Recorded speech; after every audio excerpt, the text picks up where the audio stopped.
Welcome to the latest episode of the Pulse of East Providence with Mayor Bob DaSilva. You know, our administration prides itself on trying to be as transparent and as accessible as possible for all members of our community to learn about some of the great things happening in our city, some of the new businesses, some of the new initiatives, and we do that using all forms of communication. And we utilize PEG-RI as a way to get the message out on some of the great people in our community, impacting our community, and making a difference for all people, not only in East Providence, but around the state. By the way, if you haven't already checked out our website, eastprovidenceri.gov, at the bottom, you can sign up for our newsletter. Newsletter comes out every 2 weeks, chock full of information about events happening in the city, new businesses opening up in the city, a lot of positive things happening. Additionally, we have multiple social media sites that you can check out, Facebook, Instagram, X, it's all out there. Check it out for the latest information that you want to know about East Providence. Now today, we are joined with a person who's making a real impact in our community and someone that I think sometimes, even though she lives just over the border into Barrington, she is a person who represents both East Providence and Barrington. And I see her in Barrington more than I see myself in Barrington, in East Providence, more than I see myself in East Providence sometimes at local events. She's always out there supporting the local businesses, no matter what it is. Join me today in welcoming Representative Jen Boylan, who represents District 63, which is 66, which is Barrington and East Providence. Welcome to the show. Thank you so much, Mayor. Happy to be here. Thank you for being here. Look, one of the things I do with all my guests, I want the community to know about you. And I'd like you to introduce yourself to the community, going back as far as you can. Where did you grow up? Where did you go to school? And what led you to being here in East Providence and Barrington? Well, thank you. So I am from upstate New York. That's where I grew up, and that's where I went to high school. I then went to college at Franklin and Marshall in Pennsylvania, where I studied geology. And then I pursued a master's degree at Washington University, which is in St. Louis, and I studied Earth and Planetary Sciences. So when I came out of school ready to go and get my career launched, I started as an environmental consultant, and then I spent about the next 12 years working in the environmental business, first as a government contractor for many years, and then I worked in the legal sphere, like I worked as a litigation consultant in-house at a very large law firm in DC, and then I worked as a consultant at the Brattle Group, which is in Cambridge, Mass, which brought me closer to Rhode Island. Fantastic. Now, I mean, in my role, I see that you really can't do anything without having some type of environmental study done of a site, especially when you're utilizing federal HUD funds or any type of grant funding that comes from the state or the federal government. What kind of work were you doing when you were in that field? So yeah, I was doing first environmental investigations where I wore a hard hat and boots and supervised a drilling crew to drill for environmental samples, primarily at United States military bases all over the country and even into Asia. And I also did environmental compliance audits. I did all kinds of things, but mostly at that phase in the early 90s, it was investigate, study, and investigate, and figure out, is there contamination here, and then what do we do about it? And finding a solution, right? Finding a solution. Which, I mean, look, we're going to talk about this a little bit more because I think it's important for people in East Providence to know how important your role is in your professional career to taking some of our former industrial sites. If you look at East Providence's waterfront, it was all these oil tank farms at one time, and then they started to decommission.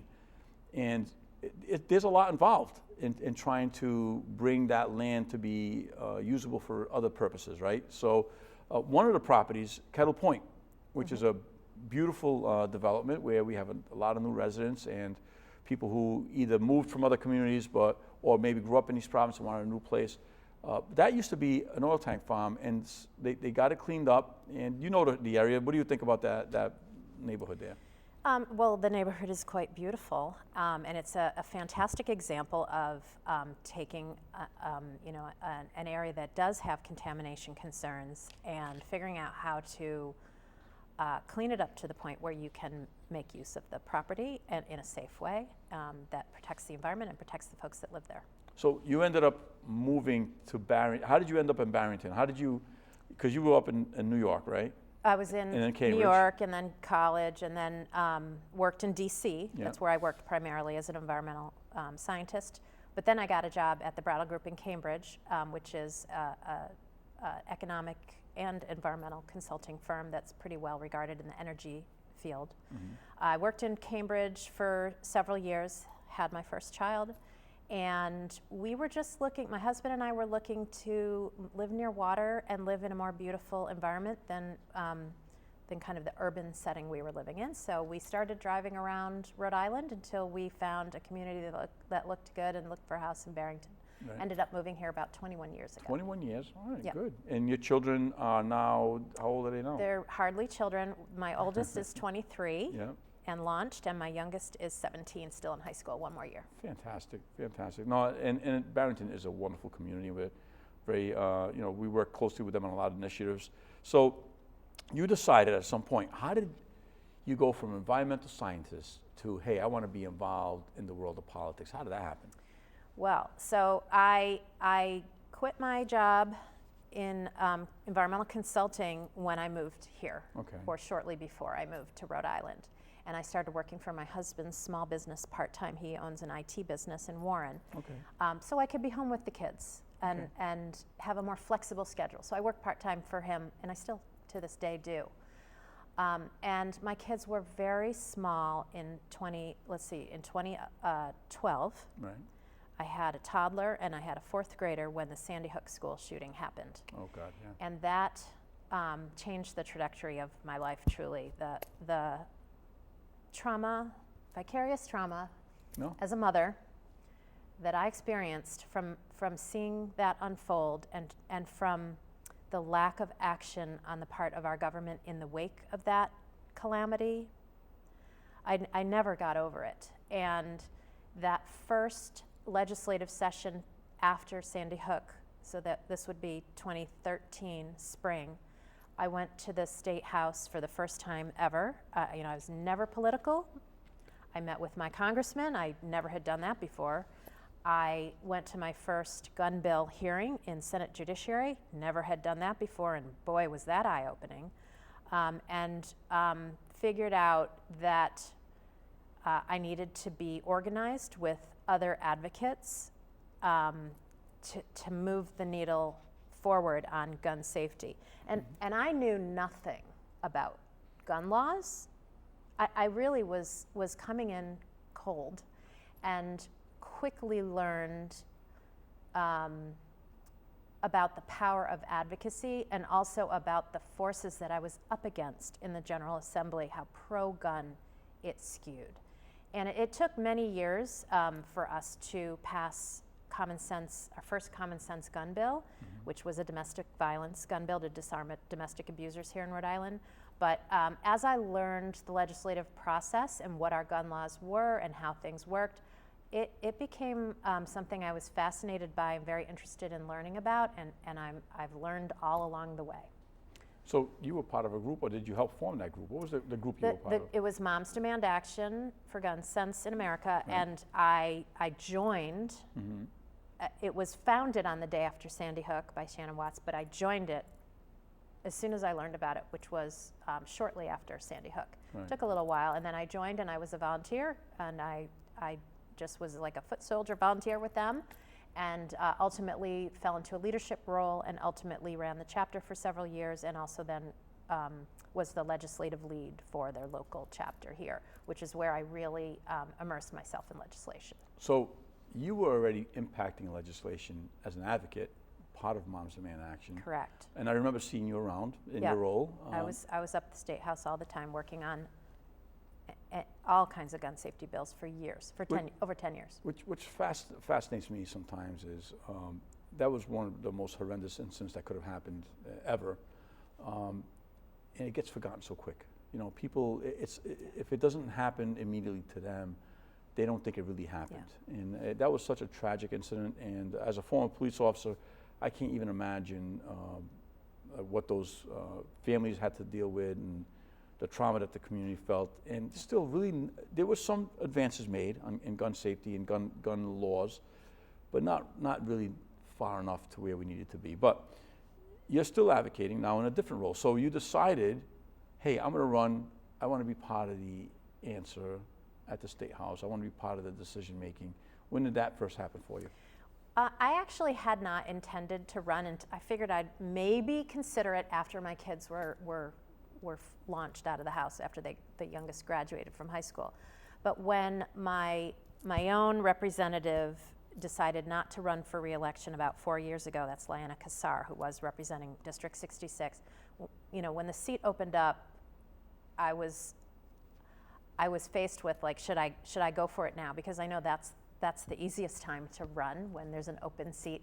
And I also was so invested in the advocacy and the progress that had been made. I didn't want to lose it by not having the right person in the role. So I took a very short amount of time to think it through. Literally within a week of learning that there was an open seat, I threw my hat in the race 4 years ago.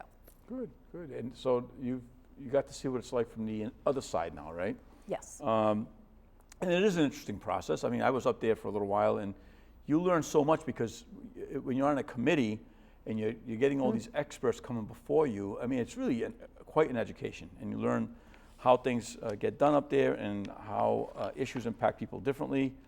But having been up there now for 4 years, what legislation would you say that you've been part of that is some of your proudest accomplishments? Ooh, proudest accomplishments. I mean, I did chair a study commission on school safety drills, and so the bill that we passed to reform our school safety drills was very significant in my personal repertoire. That was a couple of years ago. I've passed a ballistic evidence crime evidence bill, which took many years to pass, and I'm very proud of that. It's What does that bill do? It requires law enforcement to use the ballistic testing tools that are available on all crime gun evidence, the bullet casings, to help solve gun crimes. Okay. Really good crime bill. That is a good idea. Was a great learning experience for me, and a good bill. More recently, this legislative session, I passed 2 bills that I authored myself. One might seem kind of trivial, but honestly, it's an important one. I'll tell you about it. It's an invasive plants bill. There are 46 states already have laws on the books about invasive plants, and Rhode Island was one that did not. And the gardening community, as well as like the land trusts and many environmental stakeholders, supported this bill, and it was just signed by the governor. And what it means is we won't be able to go to the store and buy invasive plants anymore, because stores that sell plants will be prohibited from selling them to consumers in our state once the list is established and promulgated by the DEM. I think that's, first of all, I think it's a wonderful piece of legislation. Thank if you you. look around, there's a lot of environmental issues caused by invasive plants that people brought over at one time thinking it was going to be a good thing. Right. I mean, Japanese knotweed. Yes. That is probably Exactly. one of the biggest problems for municipalities trying to keep their parks usable, is keep that invasive plant from coming in and taking over everything, right? Yes.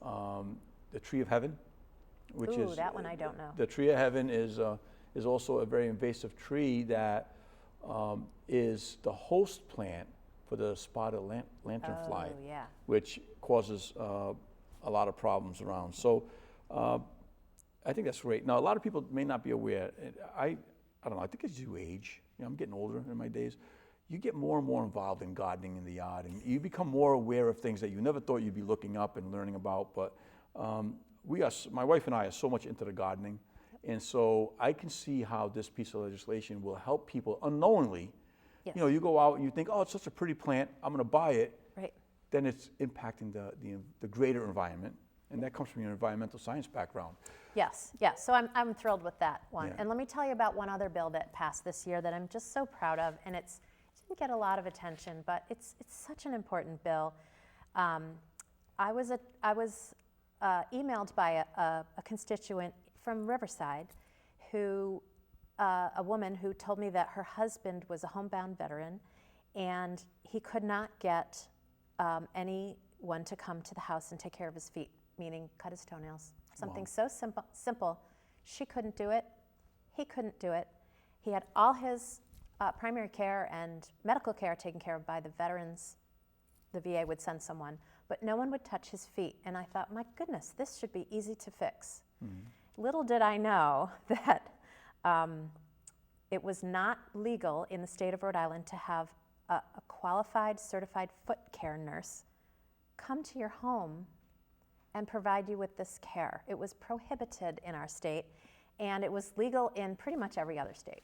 Wow, interesting. And boy, you know, we're talking about homebound elderly folks, maybe disabled folks. It's like aging in place with dignity, but not being able to get this care. It was just wrong. And so I worked really hard to pass a bill to allow certified foot care nurses to provide this care in the home.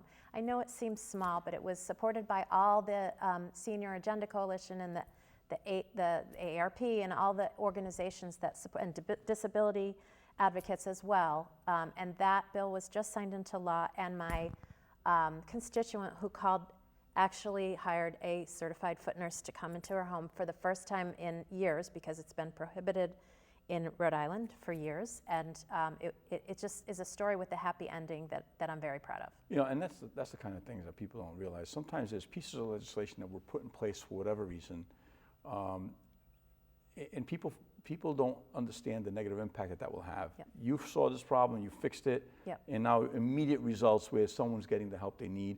And you know, while we're at it, we just came from a little bit of a press conference just now. You know, you may, and here's what happens a lot of times, people don't realize, you could be a primary sponsor on a piece of legislation, but you also can be a person who's a secondary, third, or just someone who supports the bill. And you were very supportive of the ADU legislation that passed in the General Assembly. And we were talking about it today because the AARP came up with a very innovative competition. You want to share some of that information? Yeah, so ADUs, accessory dwelling units, these are small houses that you can construct on your own property to provide housing to like a family member or a caregiver. And it's a way to help folks live closer to home, have their family close at hand, and to help solve our housing crisis. And the press event we just went to had to do with a competition to solicit ideas for designs so that there'll be a portfolio of ready-to-go, pre-approved designs to help make it easier for people who actually want to have an ADU constructed in their backyard.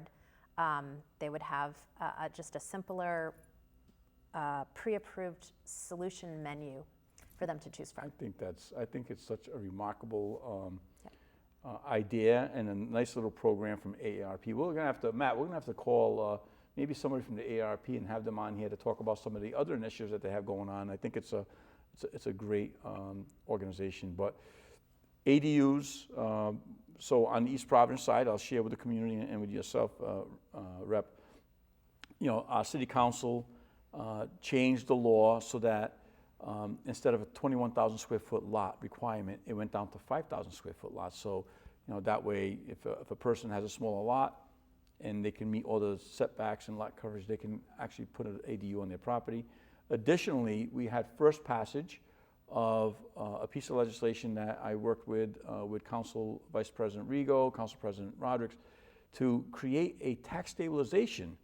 So if you're a person who wants to build an ADU in East Providence for a family member, or just to help supplement your income, you can now do this and not have to pay the full value of the added improvements to your property. Mm-hmm. Now, we got first passage on that. Hopefully we get second passage, and we offer some real incentive for people to go out and do that. Now, as environmentalists, as a person who worked in the field, any legislation that you were part of that changes, besides the invasive plant one, is there anything else that we could talk about? We passed several things this year, to move the ball forward on environment and energy, et cetera. Let me tell you about a few of them. We made the green bond greener. The green bond is a $55 million bond that will add funds for open space and climate resiliency measures. Nice. We passed a rodenticide bill after years to ban anticoagulant rodenticides, which are very effective at killing rodents, but also anything that eats the rodent. So It was killing predatory birds, hawks, owls and whatnot. So finally getting that done was really good. We have initiated a study commission that will study the biosolids disposal challenges that we have, which is the sludges from our wastewater treatment plants, biosolids. Right. They need to go somewhere. We prohibited thermal waste conversion from operating at Quonset. We adjusted the law we have around the forever chemicals, PFAS chemicals, to adjust the enforcement provisions.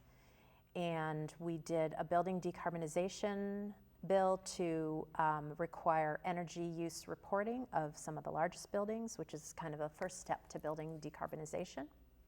Those are some highlights from this year. It's good to have people like yourself who have an incredible background in those issues to be on the committee that does that kind of work, right? Yeah. You're on the House Environment Committee, is that correct? I am on House Environment and Natural Resources Committee, which is my favorite committee that I love best. I would because imagine. it's my wheelhouse. Yeah. It's, as an advocate early, prior to being elected, I focused on gun safety. Mm-hmm.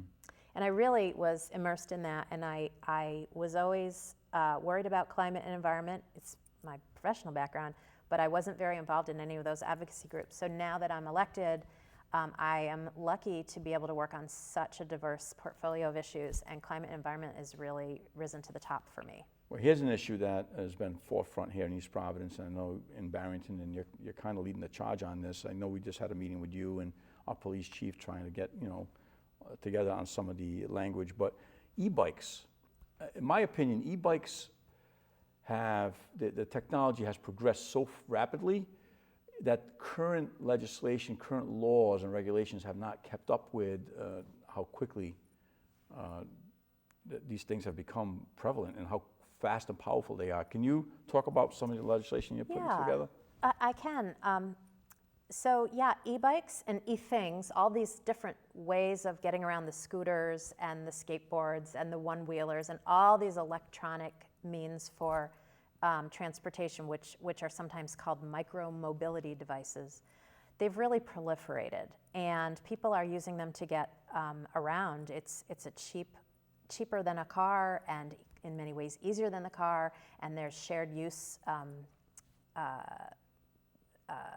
scooters, for example, in Providence, where you don't even have to own your own. You could just grab one, use it, and leave it, rent it basically for short term. So all these devices have proliferated. Definitely the e-bikes are everywhere. 2 years ago, I passed our state's first e-bike legislation. There was literally nothing codified about them. And what we did was we defined Class 1, Class 2, Class 3 e-bikes according to their characteristics in our law. We limited only Class 1, which is the slowest pedal assist e-bikes. They can't go more than 20 miles an hour for use on the bike paths. So any bike paths. Motor vehicles are prohibited on our bike paths, except Class 1 e-bikes are now allowed. And I actually wouldn't do the bill unless we had a helmet provision in there. I feel really strongly that if you're on an e-bike, you should be wearing a helmet. So we have codified into law that if you're under the age of 21, you have to wear a helmet, which is harmonized with our motorcycle helmet law. That makes sense. And I think the thing that people lose sight of, when I was a kid, the big thing back then were these little mopeds, gas-powered mopeds, right? Yep. And the gas-powered mopeds back then had to be registered like a motor vehicle, and you had to have a license. You had to be 16 or older to operate. And what's happened now is that these e-bikes, the new e-bikes that are coming out, have more power and more torque than those gas-powered mopeds of back in the day, back in my time. And they're not required to be registered as of yet. And I think it's something that eventually would have to happen. I mean, you've got fully electric vehicles. They have to follow the same rules as a gas-powered vehicle, motor vehicle I'm talking about. They have to be registered, insured, and the people have to have a license.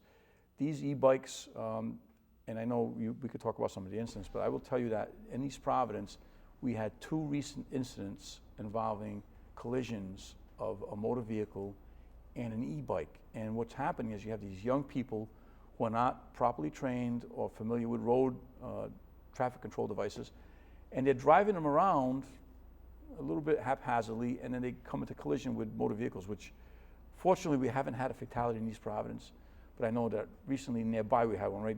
Seekonk. That's happened in Seekonk, right? Yeah. Which is sad and tragic. Yeah. But I'll give you a quick example. The other day I was leaving work, I was driving down Grosvenor.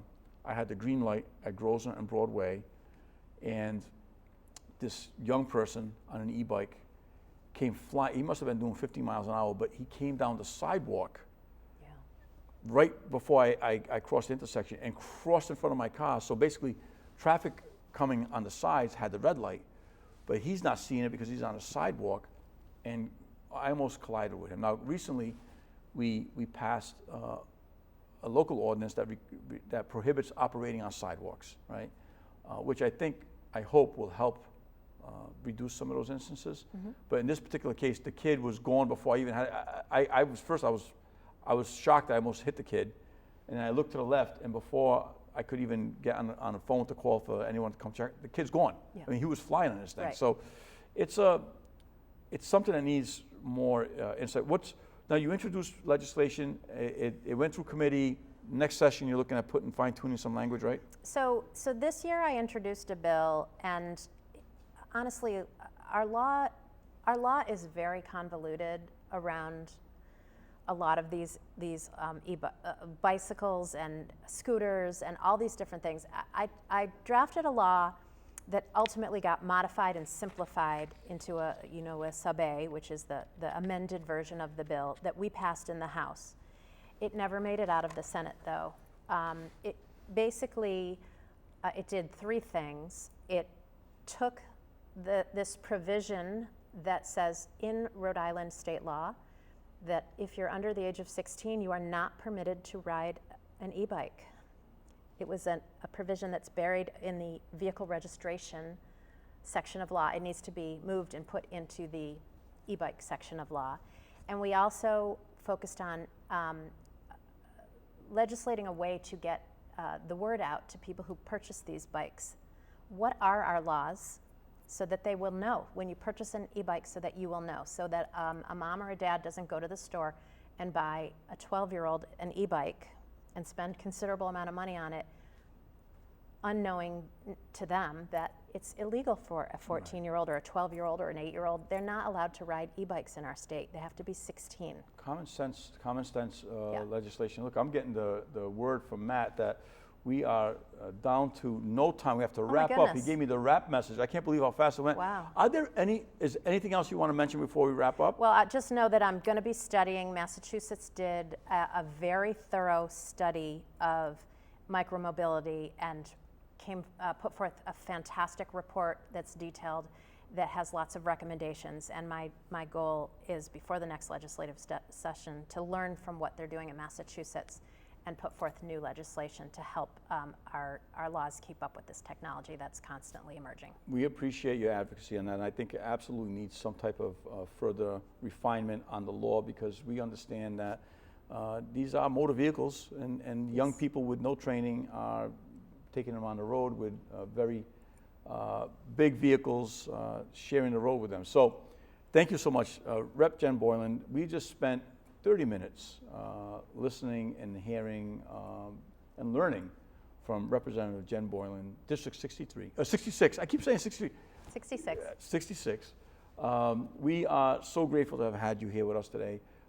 And we ask you to tune in to our show again next week as we sit down with the next guest. And also, take a look at our website, sign up for the newsletter. We'll try to keep you as informed as possible on the Pulse of East Providence with the Mayor Bob DaSilva. Take care, stay well. We'll see you out there.